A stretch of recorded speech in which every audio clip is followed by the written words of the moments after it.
guys, Susan Goss here with Tangible Truth Podcast.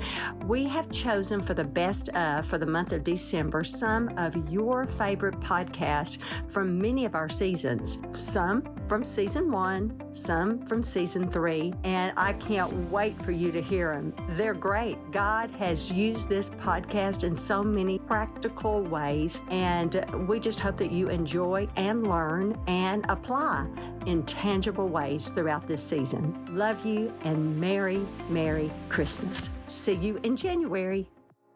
That's our gift to our children, is to be extremely flexible with their schedules. Mm-hmm. I don't know if they receive it as a gift, but if they don't now, they will. Someday.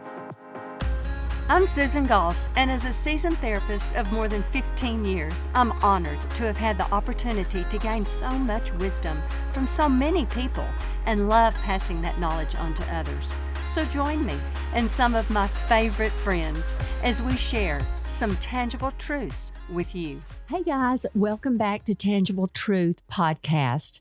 And we're so excited to have you back with us. And Megan and I are just going to continue our part 2, is what I'm calling it, right, Megan? On our 3 C's for Christmas, which are, I'll review just a little bit, Christmas blessing and Christmas circle and Christmas miracle. And episode 1, which was last week, if you did not hear it, please go back, because it was really a sweet, sweet conversation that we had. And we covered Christmas blessing, which was awesome. And we enjoyed it. And I feel like we got a lot of good feedback from last week. And then Christmas miracle, which really keeps the focus where it needs to be, doesn't it, Megan? Yes. And so we had a sweet discussion about that as well.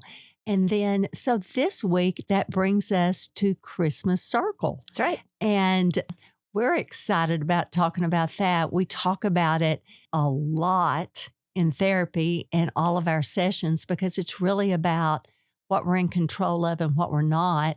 But especially around the Christmas season, we get a lot of discussion around family and Christmas gatherings. Mm-hmm. Some of them can be really fun, but some of them can be strenuous. Mm-hmm. I would say that word, and stressful.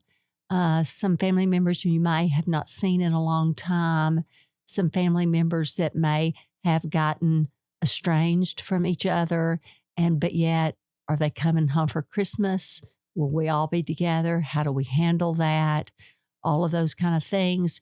And so we're going to be talking about what we've identified in this podcast as Christmas circle. Mm-hmm. Is that in my circle or is it not in my circle? So that's kind of our little twist on that, as we say. Yeah, I think that one of the things so Susan has if you don't know, Susan has a Circle Talk book. So if you don't have this, you should really go on. We'll link it below. So make sure you look for that and you can go on and you can use this. This is applicable to Christmas. So if you buy it now, you can even just kind of have a lens as you walk through it about how this applies throughout the holidays for you and your family. Okay. But one of the things, as we were just kind of discussing this podcast, and one of the things that stood out to me in the book was on page 14, if you have the book, right in the middle, it says, we are to release to God what he has said is not to be in our circle. Mm-hmm. And what I love about that, Susan, is that when we really focus in, which kind of makes me even think about the last podcast when we talked about Christmas miracle, how do we keep the focus on Jesus in a time that can so easily take us away, right? When we really focus in on Jesus and really understand what it is this holiday season that we're holding on to for dear life, that we're trying to control, that we're trying to kind of make happen or not make happen, right? And it's starting to be a burden in our life, a burden to our heart, a burden to the celebration of Christmas. Can we slow down and ask Jesus what he sees is not in our circle? And begin to release those things, right? And so that's what I love as we kind of open just the circle talk of we are to release to God what he has said is not to be in our circle. So listeners, I'm going to pass it to Susan of how she just kind of has come up with she's just so wise when it comes to this, of how do we kind of figure out what's in our central, what does God call us to? And what is he calling us to release this Christmas season? So I'm going to hand that to Susan. Well, how in the book on the same page, I really focus on two main scriptures in Circle Talk, actually. One is Matthew 11:28-30, a very familiar passage of scripture to many of us. But listeners, I'm going to go ahead and read it to you because it's a beautiful passage. It says, "Come to me, all you who are weary and burdened, and I will give you rest. Take my yoke upon you and learn from me, for I am gentle and humble in heart, and you will find rest for your souls. For my yoke is easy and my burden is light." Okay, and then the second scripture that Circle Talk is really a foundation for Circle Talk is 1 Peter 5:7. It says, "Cast all your anxiety upon me because I care for you." And that's not a verse of passivity. It's a very active verse, casting, releasing.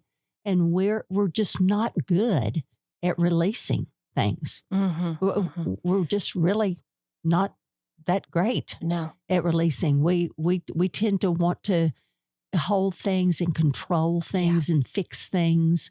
Right, because it's a scary thing. It is. Right? It's a scary thing to go and just hold your hands outward and allow the Lord to take the reins, so to speak. It is. Right? It's a very scary vulnerable thing. And I think that it's, our body needs so many reps around safety and security. Mm-hmm. And when we haven't had so many reps around safety, even really with Jesus, if our body doesn't know him in a way that really can trust and say, I know that's you, here you go, I can hand this off, our body's going to resist that, right? And so, and wouldn't that make sense? So I want to honor what our bodies do there, right? Yet it keeps us in a rut of fear, anxiety, and trying to have control over something that should have never been ours to begin with. Right? Yes. Here's another line in the book. We were never designed to carry God's load. Right. That's so good. That is a very big piece of the circle, is we're never designed, I'm going to say that again, to carry God's load. So going back to Matthew 11:28-30, "Come to me, all you are weary and burdened. I will give you rest. Take my yoke upon you and learn from me, for I'm gentle and humble in heart, and you will find rest for your souls, for my yoke is easy and my burden is light." That verse, Megan, at first really was confusing to me because a yoke is not light. That's right. A yoke is a very heavy piece of wood that is placed between two ox. And if you can picture a pasture or a field, rather, with this yoke placed between two ox and going, in a pasture. I had to do a lot of research, actually, spend a lot of time with Jesus, really asking him, how can this be light when a yoke is so heavy?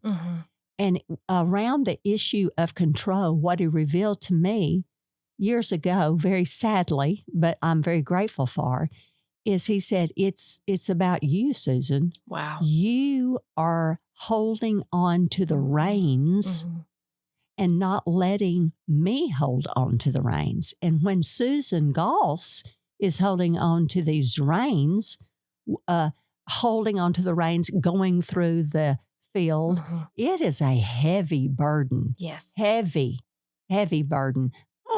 Like this. And when I released those reins and let God have the reins, so it's not really about the yoke.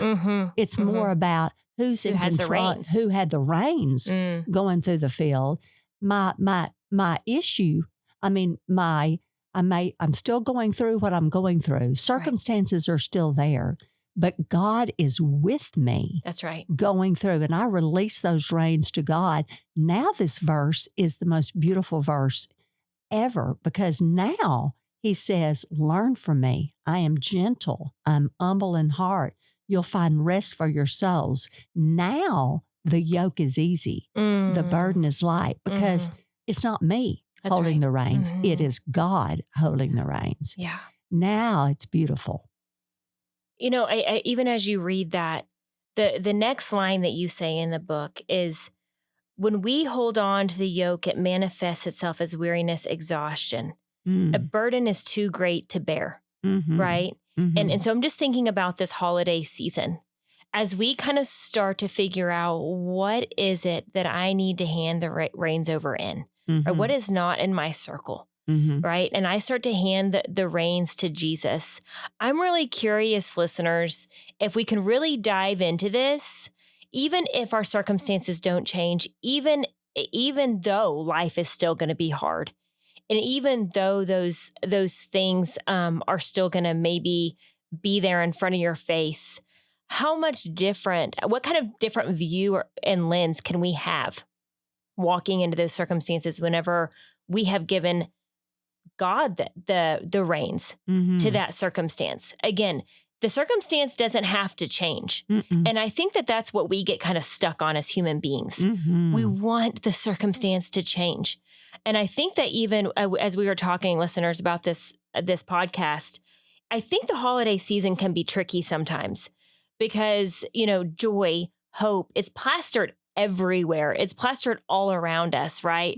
That this is the season. Merry Christmas. It's all merry. It's all happy. And it's like, and yet life has still hit us. Life has hit us the last 11 months. And now all of a sudden we got a month of holiday that all of a sudden we got to find joy in. Right. And so I just think that we need a little bit of a mind jump here. Right. What if it's really not about our circumstances changing, because the last 11 months have happened. The last day has happened. And maybe it wasn't so joyful, and maybe it's been hard. But I think that the mind jump here is, how do we start to say, okay, God, I'm going to start handing over the reins to you, and know and trust that you've got this, and that your burden is light, and I can let go of control over the circumstances, and that then I can get freedom, and my burden then becomes light, just like he says, right? And what that's really my hope for all of us this Christmas is, what if we do a little bit less of us, of holding on and control, and let God do more, right? I think that would actually be the best Christmas of all. Absolutely, 100%. And I love the way you said it, because what it boils down to is exactly how I had written it. It does become an overwhelming burden to us that God does not want us to have. Right. He is, just like I said, that second verse is 1 Peter 5:7. He said, give it to me. Yeah. I want you to give it to me. And why? Because I care for you so deeply. Yeah. So he doesn't want us to hang on to it. He's even told us that. And he's a loving father that wants to take care of this for us. And some of the burdens that we tend to carry are about relationships and other people. And we have learned, and we know this especially as therapists, we cannot control other people. We cannot change other people. And that's hard. It's very hard. Yeah. It's very, very, very hard. It's extraordinarily difficult. But to know that we can, that God has said, release them to me. They're not in your circle. They're not in your circle. Yeah. So if I'm talking directly to Megan, I would be saying, Megan, give John Doe to Jesus, and not in a trite way, but in a very spiritual way. This is from a me-controlled heart to a God-controlled heart. this is part of your spiritual journey, part of my spiritual journey. Is John Doe in my circle? Or if it's a circumstance, is this in my circle? Mm-hmm. Or do I need to release this to God? I don't own John Doe's issues. Can I pray for John Doe? Absolutely, and will. But I know who can love and help John Doe more than anyone. Yeah. And who is that? Jesus. And can I change any human being? No. So it is an issue of releasing control to the one who loves us most and loves the person, here's the deal, that we're releasing most. Yep, that's right. Yeah. He loves them most. Or a circumstance that we might be in the middle of. Yeah. But so God, what's in my circle and what's not? If it's a husband, we need to be praying. What does wifehood look like for me as it relates to, and say your husband's name? I always say a hood, hood, add hood. If it's friendship, what does friendship hood look like as it relates to Megan? Because that's what is in your circle. That's right. Not the person. Right. I'm just kind of reflecting on myself as you say that, Susan, and I'm thinking, how can I want to do this too. How can I sit with Jesus and really kind of understand what am I holding on to? Because I think all of us are in some ways. We're trying to control something, I think, always. And so I think it's a constant, it's not a one day kind of thing. Never. It's not I'm just going to check this off my list. I think that the conversation always has to go, right? Of what am I holding on to? What is it that I need to hand the reins over? What's not in my circle here? And one of the things that's coming up for me for Christmas is just logistically the joy that comes Christmas morning. I hold a lot of the logistics for making sure the presents look great, making sure that the kids have enough, making sure that the food is ready and prepared and like it's something new that we don't eat every morning. All of it's sweet and all of it's good. But I'm just kind of curious of what kind of needs to switch in me that kind of says, wait a second, how can it be kind of less of me, even going back to the Christmas miracle, right? What if really I release the details and the logistics to Jesus? Not that I don't have some play in that. I've got to make breakfast for my kids, right? But just everything going right, everything looking a certain way and having this magical time. And really just releasing that to God and just saying, you know what if it's really just about a morning with Jesus and a morning with our kids that's slower than the rest of the days of the year? I mean, how many days a year do we just all get to sit around the table and eat breakfast together and talk about the Lord and what he's done throughout the year? I don't know. I'm just saying, I think that we get this big idea that it's got to be something huge here, right? And I just wonder if we really just sit with Jesus, there are so many things that I think that we hold on to, especially during Christmas, because we have so many things in our face of saying this is the way it should look. This is what it should be like. And I just wonder, listeners, I'm challenging myself here of how do we hand it to Jesus in a way that takes us out of the picture and becomes a little bit less about us, more about him, where even our vision changes, the way we sit with people changes, and we can just be more present with our people as I just kind of reflect on myself. Megan, I love that. It kind of goes back to the Mary and Martha story, right? Yeah. And I love that because it goes back to what the focus really is.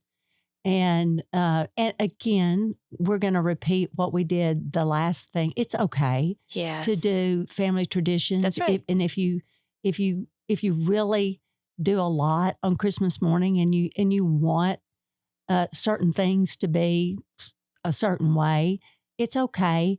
But again, the focus being Jesus, and I would encourage everyone to be super flexible. I love that word. Yeah, I do too. Well, I can tell you, it's come from, I was raised in a home that really wasn't flexible. Yeah. And then Steve was raised in a home that was extraordinarily flexible. Isn't that funny. And That's so funny. I've learned to be Yep.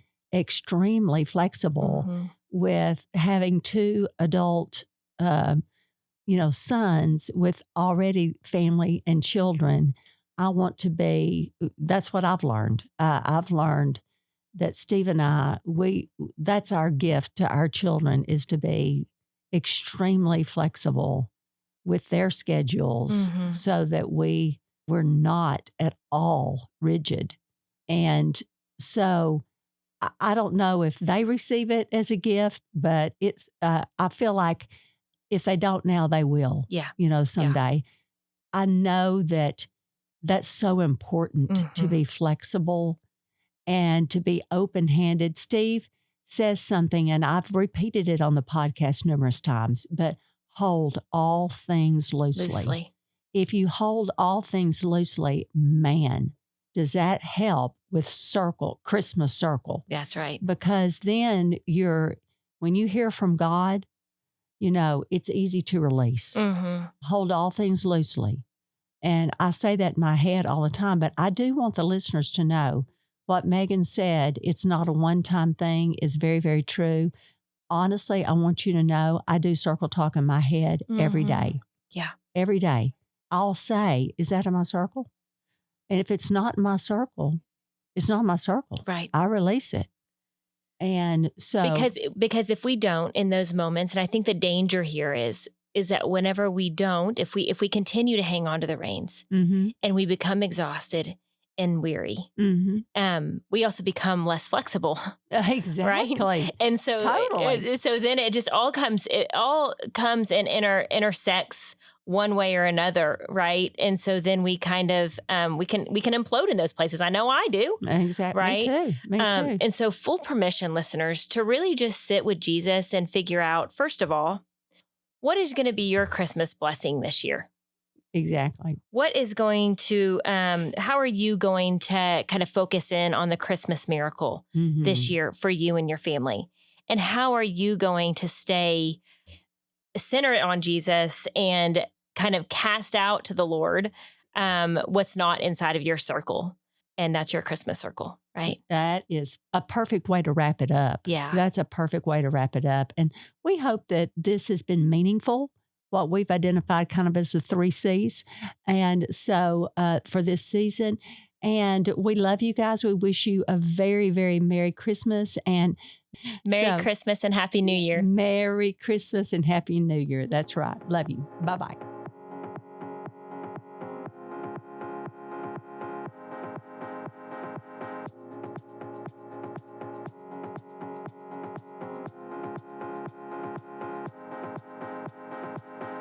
Thanks for listening to the Tangible Truth Podcast, part of the KLRC Podcast Network.